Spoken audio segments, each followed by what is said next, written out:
takže za prvé čau.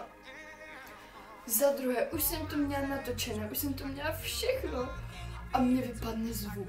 Nevím proč, prostě jsem to točila na noťaz, to první video s tou debilní fotou. A nějak prostě mi vypadl zvuk, když jsem to pouštěla po druhé. Takže to, jak vidím, musím udělat znova. Takže budeme dělat, že se nic takového nestalo, jo? Takže ahoj, já vás vítám u mojeho Water Challenge. Co bych to tak řekla? Chtěla bych poděkovat Vikči za to, že mě nominovala na tu úžasnou hru, kde musíš vypít vodu. A zase ti chci upřímně poděkovat,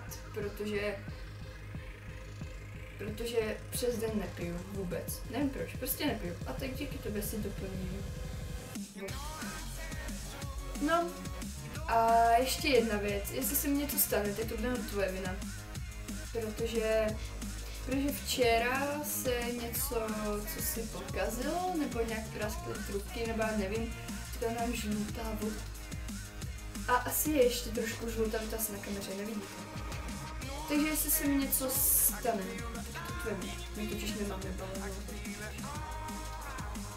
Takže hodně štěstí.